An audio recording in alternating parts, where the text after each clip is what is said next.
selalu menguji manusia, kadang-kadang dengan ujian yang dia senangi dan kadang-kadang dengan ujian yang dia tidak senangi kepada seorang hamba.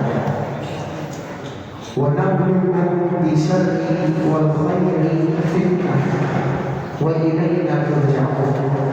Dan kami akan menguji kalian dengan ujian berupa keburukan dan ujian berupa kebaikan. Semua itu adalah ujian, dan kepada Allah lah kamu akan kembali. Karena dengan ujian itu maka akan nampak siapa yang sebenarnya orang-orang yang berhasil dalam menjalani ujiannya, dan siapa orang-orang yang gagal dalam menjalani ujiannya. Di antara ujian yang menimpa seorang hamba, seorang anak manusia adalah ujian yang berupa sulitnya hidup. Ujian yang berupa sulitnya hidup ini menjadikan manusia terbagi menjadi dua golongan. Ada orang-orang yang berhasil mensikapi dengan koridor dan kaidah-kaidah syariah, dan ada orang-orang yang gagal dalam mensikapi hal ini. Ma'asyiral muslimin rahimakumullah, dalam hal ini manusia bisa diklasifikasikan menjadi dua bagian. Ada orang-orang yang kalau tertimpa musibah malah menyerahkan urusan itu kepada makhluk, kepada orang, kepada sosok. Entah orang itu dirinya sendiri, dia wujud merasa punya kekuatan, merasa punya kekuasaan, sehingga akhirnya dia berusaha tanpa iktimat atau tanpa sadar kepada Allah Subhanahu wa taala. Dia meyakini mampu melakukan itu dengan dirinya sendiri, atau mungkin dia menyandarkan hal itu hanya kepada orang lain, orang yang dianggap berkuasa, orang yang dianggap mempunyai kekuatan, orang yang dianggap mempunyai kekuasaan dan lain sebagainya. Allah Subhanahu wa taala menyebutkan manusia sebagai makhluk yang dhaif. Wa khuliqal insanu dhaif. Manusia tercipta dalam kondisi yang lemah. Allah Subhanahu wa taala menyebutkan manusia adalah hamba yang fakir. Ya ayyuhan nasu antum fuqara'u ila Allah wallahu huwal ghaniyyul hamid. Wahai sekalian manusia, kalian adalah orang-orang yang fakir di hadapan Allah Subhanahu wa taala, sedangkan Allah lah yang maha kaya dan maha terpuji. Manusia itu akan dibatasi dengan kematian. Kullu nafsin dha'iqatul maut, semua jiwa pasti akan mengalami kematian. Dan manusia itu hatinya tidak stabil, berbolak-balik sebagaimana yang disabdakan Rasul sallallahu alaihi wasallam, innal quluba baina isba'aini min asabi'ir rahman.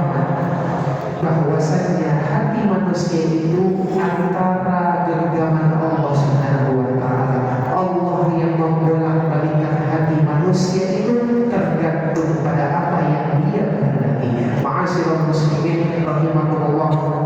Kemudian ada manusia yang tergolong dari kelompok kedua.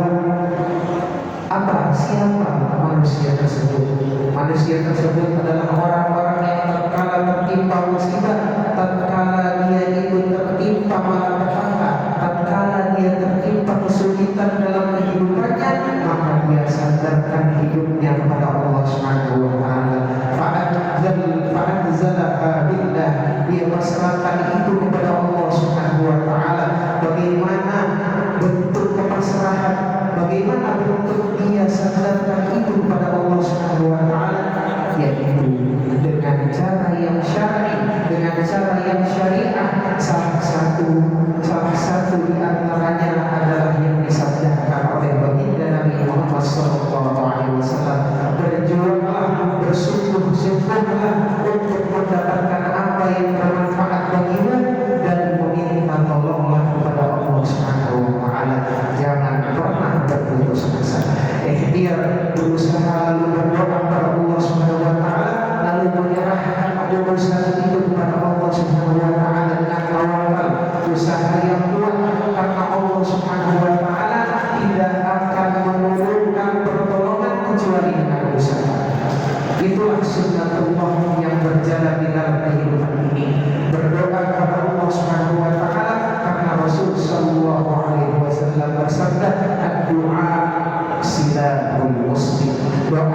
adalah senjata paling kuat seorang muslim, dan semua orang yang berdoa dengan adab yang baik pasti akan dikabulkan oleh Allah Subhanahu wa taala. Kemudian bertawakallah kepada Allah Subhanahu wa taala. Maka apabila manusia bersandar menyandarkan masalahnya hanya kepada Allah Subhanahu wa taala, niscaya Rasul sallallahu alaihi wasallam akan segera mewujudkannya. Maka niscaya Allah akan menganugerahkan kepada dia yang bersabar dan berusaha dengan anugerah yang tepat dan berakhir dengan baik.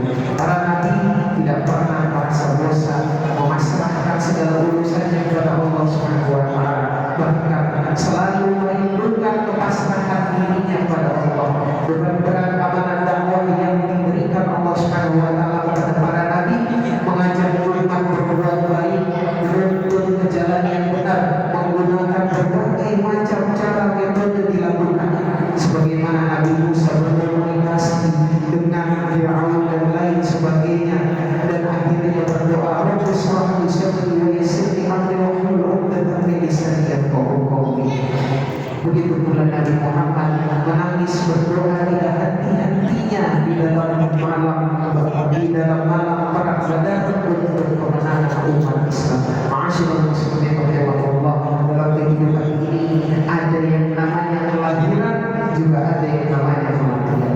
Kita semua sudah menjalani kelahiran, namun kita perlu mempertanyakan bagaimana kita menghadapi kematian.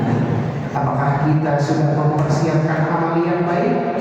Apakah kita sudah mempersiapkan amal yang baik ketika berhadapan dengan Allah Subhanahu wa taala? Apakah kita sudah siap jika kematian itu datang tiba-tiba? Sekarang kita tanyakan kepada diri kita masing-masing. Jikalau kita bandingkan dengan dakwah Nabi Muhammad SAW, adakah mampu kita mengukur diri kita sebagai umat? Mampukah kita selalu mengikuti akhlak beliau, yaitu akhlakul karimah, akhlak yang agung, kerendahan, ketawaduan hati di dalam kedudukan yang tinggi, sebagaimana yang dicontohkan oleh Nabi Muhammad SAW dalam sejarahnya. Mengajak kebaikan dibalas dengan keburukan, bersabar dalam menghadapi ujian, membalas hinaan dan siksaan dengan ketulusan cinta. Rasul sallallahu alaihi wasallam telah meninggalkan kita sosok teladan yang menjadi seluruh panutan umat manusia terakhir. Namun beliau mewasiatkan kepada kita dua perkara. Rasul sallallahu alaihi wasallam bersabda, "Taraktu fikum amrayna man yatamassaku bihi ma la tadillu abada." Kitabullah wa sunnati Rasulillah sallallahu alaihi wasallam. Aku tinggalkan pada kalian dua perkara yang apabila kalian berpegang teguh pada keduanya maka tidak akan pernah tersesat selama. Yang pertama adalah Al-Quran dan yang kedua adalah Sunnah Nabi Muhammad SAW. Demikianlah khutbah ini, semoga bermanfaat untuk khususnya dan untuk kita semua umumnya. Semoga kita tergolong umat Nabi Muhammad SAW yang berusaha mempelajari sunnahnya, lalu mengikutinya serta mengamalkannya dan mengimplementasikannya dalam seluruh aspek kehidupan. Amin ya rabbal alamin. Ya Allah wa iyyakum minal zakirin al-amin wa adkhilna wa iyyakum fi zumratil mu'minin. A'udzu billahi minasy syaithanir rajim. Bismillahirrahmanirrahim. Ya ayyuhalladzina amanu taqullaha wa qulu qawlan sadida. Barakallahu wa lakum fil qur'anil wa nafa'ani wa iyyakum bil ayati wa dzikril hakim. Innahu ta'ala jawwadun karimun malikun barur raufur rahim. Allahumma shalli ala sayyidina Muhammad wa ala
sayyidina Muhammad wa ala alihi wa rasulika wa malaikatihi muqarrabin wa Allahumma akrim khulafa ar-rasyidin Abi Bakar wa Umar wa Uthman wa Ali wa baqiya as-sahabati wa tabi'in wa tabi'ina tabi'in lahum bi ihsanin ila yaumil wa ta'ala ma'ahu bi rahmatika ya arhamar rahimin. Allahumma ighfir lil mu'minina wal mu'minat wal muslimina wal muslimat al-ahya'i minhum wal amwat. Allahumma izzil Islam wal muslimin wa zil syirka wal musyrikin wansur ibadakal muwahhidin wansur man nasra fihi wansur man khazala al-muslimin wa dammir a'da'il ma'in